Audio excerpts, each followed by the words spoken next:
ایک دن میرے حضور صلی اللہ علیہ وآلہ وسلم اپنے صحابہ کے اندر کھڑے تھے، تو ایک اونٹ آتا ہے اور حضور کے قریب آ کے کچھ بات کرتا ہے، تو حضور اپنے کان مبارک اونٹ کے قریب لاتے ہیں۔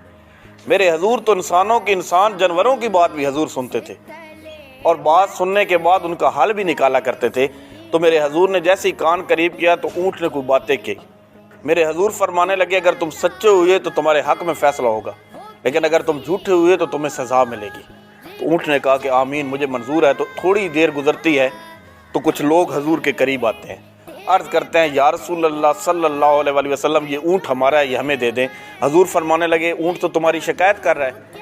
تو وہ کہنے لگے یا رسول اللہ کیا شکایت کی؟ تو اللہ کے نبی فرمانے لگے، دو جہانوں کے سردار بیان فرمانے لگے، پورے عالم کے سلطان بیان فرمانے لگے کہ یہ کہنے لگا کہ پوری زندگی میں نے ان کے لیے قربانیاں دی، محنتیں کی، اپنی طاقت لگائی، ان کی افزائش نسل کے لیے بھی استعمال ہوتا رہا۔ یا رسول اللہ جب میں بوڑھا ہوا تو یہ اب مجھے کاٹ کے کھانا چاہتے ہیں۔ تو حضور فرمانے لگے کہ جو پوری زندگی صلہ دے، محنتیں کرے، مشقت کرے، کیا آخر میں اس کا صلہ چھری ہے؟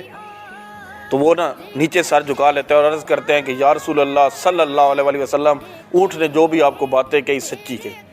اونٹ نے حضور کے کان میں صرف ایک بات کی، پھر میرے حضور نے ترجمہ کر کے دیا۔